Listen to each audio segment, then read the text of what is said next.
नमस्ते, यहाँहरूलाई मेरो नेपाली किचनमा स्वागत छ।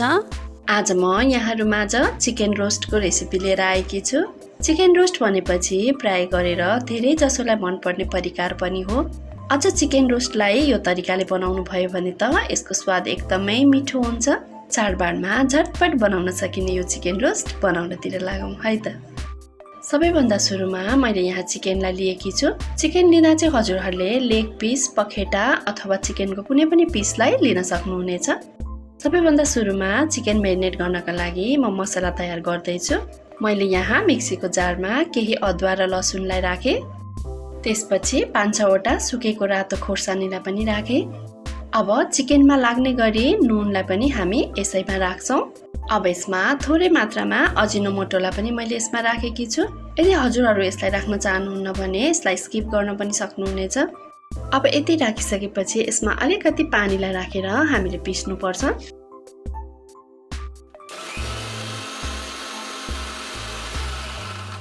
मसला पिसिसकेपछि मैले यहाँ एउटा अन्डाको सेतो भागलाई मात्रै यो कचौरामा निकाल्दैछु।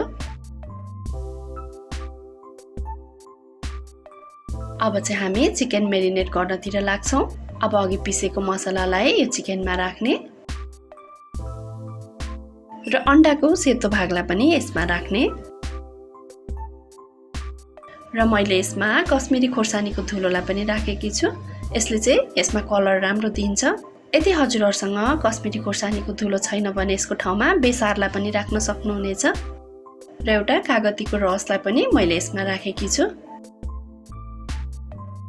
अब यति मसला राखिसकेपछि यसलाई राम्रोसँग मिक्स गर्ने र चिकनको रोस्ट बनाउँदा चाहिँ हामीले जिरा धनिया अथवा अरू एक्स्ट्रा मसलाहरू राख्यौँ भने चाहिँ हाम्रो यो रोस्ट अलिक छिट्टै डढ्ने र कालो भएर यसको स्वाद पनि त्यति मिठो हुँदैन। त्यसैले मलाई चाहिँ यति मात्रै मसला राखेर बनाएको चिकनको रोस्टको स्वाद चाहिँ एकदमै मिठो लाग्छ। अब चिकन मेरिनेट भइसकेको छ। अब यसलाई छोपेर राख्नुपर्छ। यदि हजुरहरूसँग टाइम छ भने चाहिँ 4-5 घण्टाको लागि राख्नु भए पनि हुन्छ र धेरै टाइमको लागि रेस्टमा राख्दा चाहिँ हामीले फ्रिजमा राख्नुपर्ने हुन्छ र यदि हजुरहरूसँग टाइम छैन भने चाहिँ आधी घण्टा अथवा 1 घण्टा बाहिर राख्नु भए पनि हुन्छ। मैले चाहिँ यसलाई 2 घण्टाको लागि फ्रिजमा राखेर निकालिसकेकी छु। अब यसमा म ठुलो चम्चाको 2 चम्चा मैदालाई राख्दैछु। ठुलो चम्चाको 1 चम्चा बेसनलाई पनि राखेँ। यो चाहिँ चनाको पिठो हो। अब 2 चम्चा सुजीलाई पनि यसमा राख्नुपर्छ। यसरी बेसन सुजी राखेर बनाउँदा चाहिँ बाहिरबाट क्रन्ची र भित्रबाट चिकन एकदमै नरम बन्छ। अब यसलाई राम्रोसँग मिक्स गर्ने।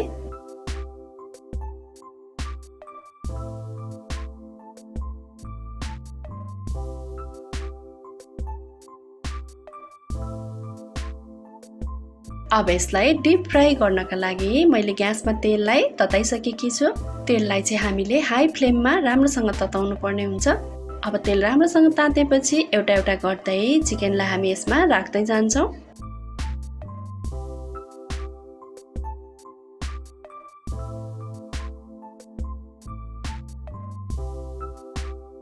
अब 4-5 मिनट चाहिँ हामी हाई फ्लेममा चिकनलाई यसरी नै फ्राई गर्छौँ। अब 5 मिनट पछि चाहिँ चिकनलाई हामी अर्कोपट्टि फर्काउँछौँ।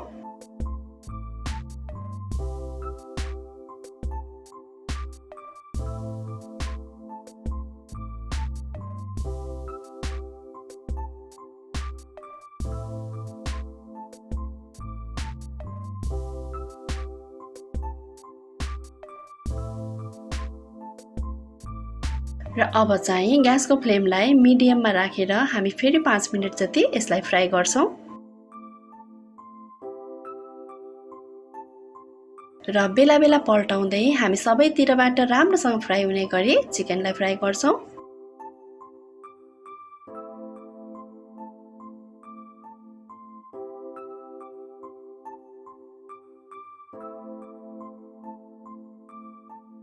अब यो चिकन लगभग पाकिसकेपछि चाहिँ हामी फेरि हाई फ्लेममा 2 मिनट जति यसलाई फ्राई गर्छौँ।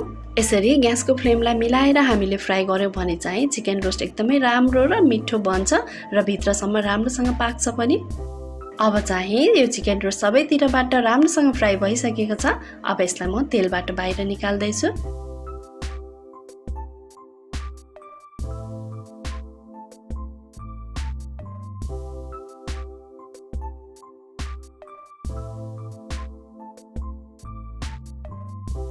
अब चाहिँ हाम्रो यो चिकन रोस्ट पाकेर खानका लागि रेडी भइसकेको छ। अब यसलाई तातो तातो प्लेटमा सर्भ गरेर हामी खान सक्छौँ र यसरी बनाएको चिकन रोस्टको स्वाद चाहिँ एकदमै मिठो हुन्छ र आउँदै गरेको दशैंमा हजुरहरूले पनि यसरी नै चिकन रोस्ट बनाएर आफू र आफ्नो पाहुनाहरूसँग इन्जोय गर्न सक्नुहुनेछ। आशा छ यहाँहरूलाई मन पर्नेछ। एकपटक अवश्य पनि ट्राई गर्नुहोला। यहाँहरूलाई मेरो भिडियो कस्तो लाग्यो, मन पर्यो भने लाइक, कमेन्ट र सेयर अवश्य पनि गरिदिनु होला। यहाँहरूले मेरो नेपाली किचनको फेसबुक पेज र इन्स्टाग्राममा पनि मलाई फलो गरिदिनु होला र यदि च्यानललाई सब्स्क्राइब गर्नुभएको छैन भने सब्स्क्राइब गरेपछि छेउमा रहेको बेल आइकनलाई अवश्य क्लिक गरिदिनु होला। यसले गर्दा मेरो नयाँ नयाँ भिडियोहरूको नोटिफिकेसन यहाँहरूमाझ सजिलै आउने गर्छ। हवस् त, यहाँहरूको दिन सुखमय बितोस्। धन्यवाद।